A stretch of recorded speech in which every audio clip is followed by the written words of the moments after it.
नमस्कार।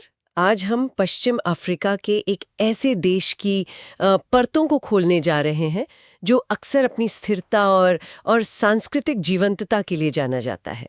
सेनेगल। हाँ, सेनेगल काफी दिलचस्प देश है। बिल्कुल। हमारे पास जो स्रोत सामग्री है, सेनेगल एक विस्तृत परिचय और सारांश। वो इसके भूगोल, इतिहास, राजनीति, अर्थव्यवस्था और समाज पर मतलब काफी जानकारी देती है। हम्म।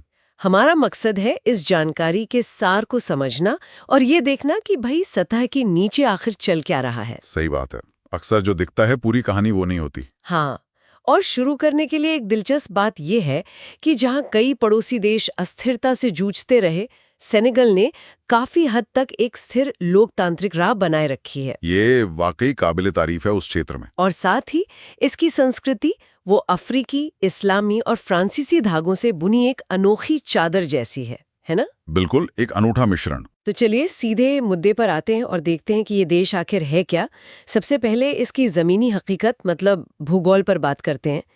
ये पश्चिम अफ्रीका में अटलांटिक तट पर है। पड़ोसी कौन-कौन है इसके? हाँ, तो उत्तर में मॉरिटानिया है। अच्छा, पूर्व में माली और दक्षिण में गिनी और गिनी बिसाऊ। और हाँ, वो गैम्बिया वाली बात, वो तो वाकई अनोखी है। हाँ, वो तो है। एक पूरा देश लगभग पूरी तरह से सेनेगल के अंदर ही समाया हुआ। कमाल है, बस एक छोटी सी समुद्री सीमा को छोड़कर। मतलब ये भूगोल अपने आप में कई कहानियां कहता होगा। निश्चित रूप से ये इसके इतिहास और आज की राजनीति को भी प्रभावित करता है।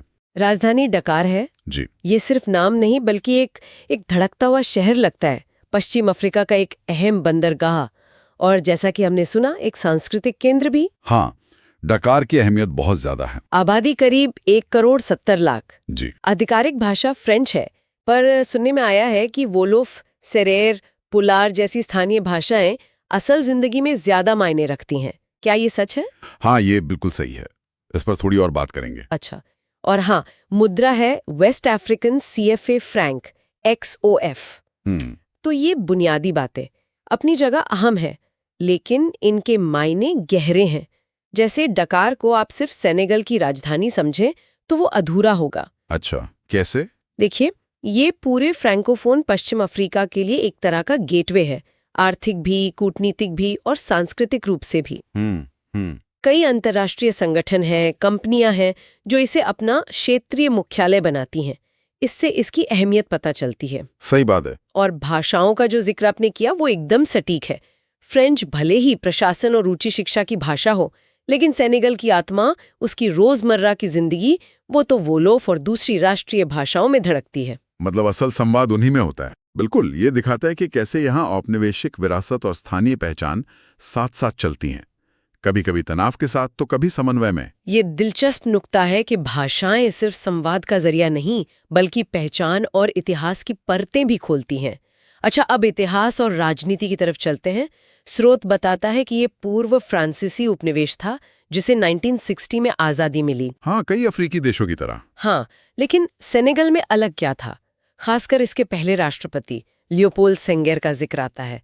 एक कवि, एक बुद्धिजीवी और फिर राष्ट्रपति, ये मेल तो मतलब कम ही देखने को मिलता है। बिल्कुल, ये बहुत अनूठी बात थी। क्या इस वजह से सेनेगल का रास्ता कुछ अलग रहा? हाँ, काफी हद तक। सेंगर का व्यक्तित्व और उनकी वो नेग्रिट्यूड विचारधारा। नेग्रिट्यूड। हाँ, नेग्रिट्यूड, जो अफ्रीकी संस्कृति और पहचान के गौरव पर जोर देती थी। इसने आजादी के बाद सेनेगल की दिशा तय करने में अहम भूमिका निभाई। वो सिर्फ एक राजनेता नहीं थे। उन्होंने देश को एक सांस्कृतिक पहचान और एक आत्मविश्वास देने की कोशिश की, भले ही वो खुद फ्रांसीसी भाषा और संस्कृति से भी गहरे जुड़े रहे। ये विरोधाभास भी सेनेगल की कहानी का एक जरूरी हिस्सा है। अच्छा, ये भी एक विरोधाभास है। जी। और हाँ, राजनीतिक व्यवस्था की बात करें तो सेनेगल एक लोकतांत्रिक गणराज्य है। इसकी पहचान अफ्रीका के सबसे स्थिर लोकतंत्रों में से एक के तौर पर बनी। हाँ, ये बात बार बार आती है। और जहां सत्ता का हस्तांतरण ज्यादातर शांतिपूर्ण रहा। ये इसलिए मायने रखता है क्योंकि पड़ोस में आप देखें तो तख्तापलट और संघर्ष काफी आम रहे हैं। सही कहा। तो इस स्थिरता ने, जैसा कि पहले इशारा किया गया, इसे अंतर्राष्ट्रीय स्तर पर एक विश्वसनीय साथी बनाया। लेकिन क्या ये स्थिरता हमेशा एक जैसी रही है? मतलब कोई चुनौती नहीं आई? नहीं, ऐसा नहीं है। देखिए, यह स्थिरता कोई पत्थर की लकीर नहीं है। स्रोत हाल के वर्षों में हुए कुछ राजनीतिक विरोध प्रदर्शनों और असंतोष का भी जिक्र करता है। अच्छा, हाल के वर्षों में? हाँ, ये हमें याद दिलाता है कि लोकतंत्र एक सतत प्रक्रिया है और स्थिरता को बनाए रखने के लिए चुनौतियों का सामना करना पड़ता है। हम यहाँ सिर्फ स्रोत में दी गई जानकारी रख रहे हैं, बिना किसी पक्षपात के। बिल्कुल, निष्पक्षता जरूरी है। ये घटनाएं दिखाती हैं कि सतह के नीचे कुछ तनाव मौजूद हैं, शायद आर्थिक या सामाजिक, जिन पर हमें आगे बात करनी चाहिए। हाँ, ये जानना जरूरी है कि स्थिरता का मतलब जड़ता नहीं होता। और आपने आर्थिक और सामाजिक तनावों का जिक्र किया, तो चलिए अर्थव्यवस्था पर ही आते हैं। स्रोत बताता है कि कृषि, मछली पकड़ना, खनिज जैसे फॉस्फेट, सोना और सेवा क्षेत्र अहम हैं। क्या ये पारंपरिक क्षेत्र आज भी उतने ही महत्वपूर्ण हैं? देखिए, पारंपरिक क्षेत्र जैसे कृषि, खासकर मूंगफली की खेती। हाँ, मूंगफली का नाम तो मैंने सुना है काफी। हाँ, और मछली पकड़ना आज भी लाखों लोगों की रोजी रोटी का जरिया है। मूंगफली का तो सेनेगल की औपनिवेशिक अर्थव्यवस्था से गहरा नाता रहा है। अच्छा, इतिहास से जुड़ा है। बिल्कुल, और आज भी ये ग्रामीण अर्थव्यवस्था का एक अहम हिस्सा है। हालांकि अब इसमें पहले जैसी बात शायद नहीं रही। जलवायु परिवर्तन और बाजार की कीमतों का असर पड़ा है। ये तो हर जगह की कहानी है। और मछली पकड़ना भी बहुत महत्वपूर्ण है, लेकिन यहाँ भी ओवरफिशिंग, मतलब जरूरत से ज्यादा मछली पकड़ना, और विदेशी बड़े जहाजों से प्रतिस्पर्धा, ये सब समस्याएं हैं। यानी चुनौतियां यहाँ भी हैं। हाँ, अब देखिए, सेवा क्षेत्र जिसमें टेलीकॉम और वित्तीय सेवाएं शामिल हैं, और पर्यटन, ये बेशक बढ़ रहे हैं और अर्थव्यवस्था को विविधता दे रहे हैं। डकार एक क्षेत्रीय सेवा केंद्र बन रहा है। पर्यटन का भी जिक्र था। हाँ, पर्यटन में भी संभावनाएं हैं, खासकर इसकी संस्कृति और समुद्र तटों को देखते हुए। लेकिन बड़ा सवाल यह है कि इस विकास का फायदा किसे मिल रहा है? हाँ, ये अहम सवाल है। स्रोत इशारा करता है कि गरीबी, खासकर ग्रामीण इलाकों में, और युवा बेरोजगारी, ये बहुत बड़ी चुनौतियां हैं। युवा बेरोजगारी? हाँ, बहुत ज्यादा। और ये आर्थिक मुद्दे सिर्फ आंकड़े में ही हैं। ये उन राजनीतिक तनावों से जुड़े हो सकते हैं जिनका हमने पहले जिक्र किया था। अच्छा, मतलब ये सब जुड़ा हुआ है। बिल्कुल। जब बड़ी संख्या में युवा शिक्षित तो हैं, पर उनके पास काम नहीं है, तो असंतोष पैदा होना स्वाभाविक है। ये तो वाकई गंभीर मुद्दा है। विकास हो रहा है पर उसका फल सब तक नहीं पहुंच रहा, और बेरोजगारी का सीधा रिश्ता सामाजिक स्थिरता से है। अच्छा, चलिए अब उस पहलू पर आते हैं जिसके लिए सेनेगल शायद सबसे ज्यादा जाना जाता है, इसकी संस्कृति और समाज। हाँ, ये तो बहुत रंगीन पहलू है। स्रोत में अफ्रीकी, इस्लामी और फ्रांसीसी प्रभावों के अनूठे संगम की बात कही गई है। सुनने में तो ये बहुत ही आकर्षक लगता है। ये संगम असल जिंदगी में कैसा दिखता है? ये सांस्कृतिक संगम ही सेनेगल की जान है, आप कह सकती हैं। ये सिर्फ अलग अलग चीजों का मिश्रण नहीं है, बल्कि इसने एक बिल्कुल नई, एक गतिशील चीज को जन्म दिया है। जैसे कोई उदाहरण? आप इसे वास्तुकला में देख सकती हैं, जहां फ्रांसीसी औपनिवेशिक इमारतों के साथ स्थानीय डिजाइन मिलते हैं। आप इसे खानतान में महसूस कर सकती हैं, जहां स्थानीय सामग्री और मसालों के साथ फ्रांसीसी तकनीक का इस्तेमाल होता है। थी बुडियन एक मशहूर डिश है, वो इसका बढ़िया उदाहरण है। अच्छा, और ये भी बताया गया है कि 90% से ज्यादा आबादी मुस्लिम है। इस्लाम का यहाँ समाज और संस्कृति पर कितना गहरा असर है? इस्लाम यहाँ बहुत महत्वपूर्ण है, लेकिन ये ज्यादातर सूफी परंपराओं वाला इस्लाम है। सूफी परंपरा? हाँ, जो स्थानीय अफ्रीकी रीति रिवाजों और सहिष्णुता के साथ काफी घुल मिल गया है। यहाँ धार्मिक भाईचारे हैं, जिन्हें कॉन्फ्रेरीज कहते हैं, वो समाज में बहुत प्रभावशाली हैं, और सामाजिक स्थिरता में भी उनकी एक भूमिका है। ये तो पश्चिम के सेक्युलर मॉडल से काफी अलग लगता है। हाँ, बिल्कुल अलग है।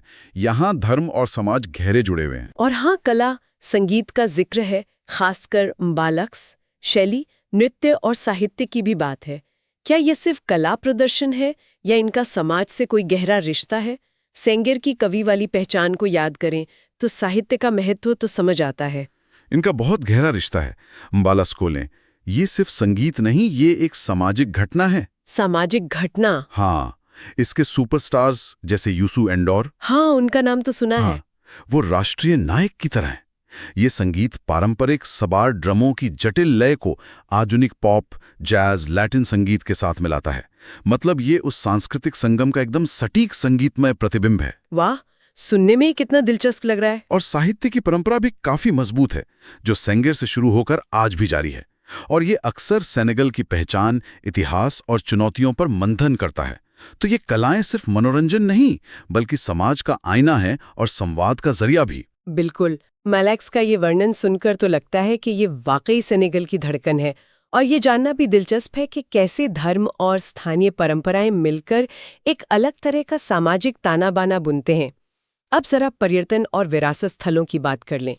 स्रोत में गोरे द्वीप का जिक्र प्रमुखता से है। इसका ऐतिहासिक महत्व क्या है? हाँ, गोरे द्वीप एक बेहद महत्वपूर्ण और मार्मिक जगह है। इसे अटलांटिक दास व्यापार के सबसे बड़े केंद्रों में से एक होने के प्रतीक के तौर पर जाना जाता है। दास व्यापार, ओहो। हाँ, हालांकि इतिहासकार इसकी वास्तविक भूमिका पर कुछ बहस करते हैं, पर यह उस भयानक दौर की याद दिलाने वाला एक शक्तिशाली स्मारक बन गया है। यहाँ जाना इतिहास के काले अध्याय का सामना करने जैसा है और ये मानवाधिकारों के महत्व को रेखांकित करता है। ये तो जरूर देखने लायक जगह होगी, लेकिन शायद बहुत भारी अनुभव होगा। बिल्कुल। वहीं नियोकोलो कोबा नेशनल पार्क का भी जिक्र है। हाँ, जिसे यूनेस्को विश्व धरोहर स्थल बताया गया है। इसकी क्या खासियत है? ये देश के दक्षिण पूर्व में एक विशाल संरक्षित क्षेत्र है। गिनी की सीमा तक फैला है और पश्चिम अफ्रीका की कुछ आखिरी बची हुई वन्यजीव आबादी का घर है। अच्छा, जैसे कौन से जानवर? इसमें हाथी, शेर, तेंदुआ और कई तरह के पक्षी शामिल हैं। ये जैव विविधता के लिहाज से बहुत अहम है। हालांकि अवैध शिकार और संसाधनों की कमी जैसी चुनौतियों का सामना इसे भी करना पड़ रहा है। ये पार्क सेनेगल की प्राकृतिक विरासत का प्रतीक है। प्रकृति और इतिहास दोनों अहम है, और इनके अलावा समुद्र तट, रेगिस्तान, सांस्कृतिक उत्सव, लगता है देखने को बहुत कुछ है। हाँ, समुद्र तट जैसे सैली के आसपास वो यूरोपीय पर्यटकों में काफी लोकप्रिय हैं। अच्छा। देश के उत्तर में सेंट लुई जैसा ऐतिहासिक शहर है जो खुद एक विश्व धरोहर स्थल है और औपनिवेशिक वास्तुकला का शानदार नमूना पेश करता है। और हाँ, यहाँ साल भर कई सांस्कृतिक उत्सव होते रहते हैं जो संगीत, नृत्य और कला का जश्न मनाते हैं। ये सब मिलकर सेनेगल को एक आकर्षक पर्यटन स्थल बनाते हैं जो सिर्फ मनोरंजन ही नहीं बल्कि इतिहास और प्रकृति से जुड़ने का मौका भी देता है। गोरे द्वीप की बात सुनकर तो रोंगटे खड़े हो गए थे। इतिहास के ऐसे निशान हमें बहुत कुछ सिखाते हैं, लेकिन हर सिक्के का दूसरा पहलू होता है। स्रोत इशारा करता है कि सेनेगल के सामने कई चुनौतियां भी हैं। हाँ, और यहाँ एक महत्वपूर्ण सवाल खड़ा होता है कि इन चुनौतियों का सामना कैसे किया जा रहा है। जैसा कि स्रोत बताता है और हमने पहले भी इशारा किया, युवा बेरोजगारी एक बहुत बड़ी चिंता है। हाँ, ये बात पहले भी आई थी। देश की आबादी का एक बड़ा हिस्सा युवा है और उनके लिए पर्याप्त अवसर पैदा करना एक बड़ी चुनौती है। जब आकांक्षाएं पूरी नहीं होती तो निराशा और अस्थिरता का खतरा बढ़ता है। ये तो स्वाभाविक है। आर्थिक असमानता भी एक कड़वी सच्चाई है। राजधानी डकार और बाकी देश, खासकर ग्रामीण इलाकों के बीच एक बड़ा फासला है।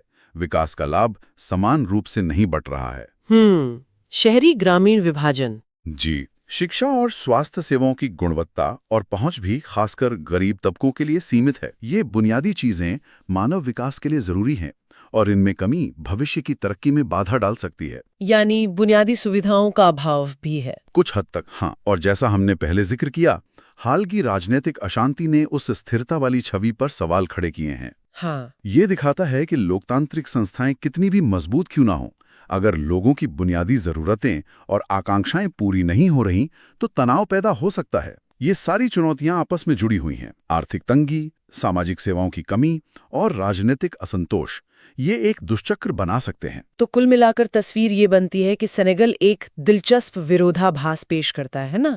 एक तरफ दशकों की लोकतांत्रिक स्थिरता, शांतिपूर्ण बदलाव की परंपरा, एक बेहद समृद्ध और जीवन संस्कृति जो दुनिया भर में पहचानी जाती है। हाँ, ये एक पहलू है। राजनीतिक उथल-पुथल के संकेत भी। तो इस सब का निचोड़ क्या निकालें? तो देखिए, अगर हम इसे बड़ी तस्वीर में देखें तो सेनेगल पश्चिम अफ्रीका के लिए एक उम्मीद की किरण की तरह रहा है। एक रोल मॉडल जैसा। हाँ, कुछ हद तक। तमाम अंदरूनी चुनौतियों के बावजूद ये इस बात का सबूत रहा है कि लोकतंत्र, बहुसंस्कृतिवाद और धार्मिक सहिष्णुता इस क्षेत्र में संभव है। इसकी स्थिरता, भले ही उस पर अब कुछ दबाव दिख रहा हो, पूरे क्षेत्र के लिए मायने रखती है, क्योंकि ये एक महत्वपूर्ण कूटनीतिक और आर्थिक खिलाड़ी है। सही। इसे अब भी पश्चिम अफ्रीका के सबसे स्थिर और संभावनाओं वाले देशों में गिना जाता है। ये एक ऐसा देश है जो अपनी समस्याओं से जूझ रहा है, लेकिन शायद इसके इतिहास और सांस्कृतिक लचीलेपन में ही भविष्य का रास्ता छिपा हो। ये एक संतुलित नजरिया है।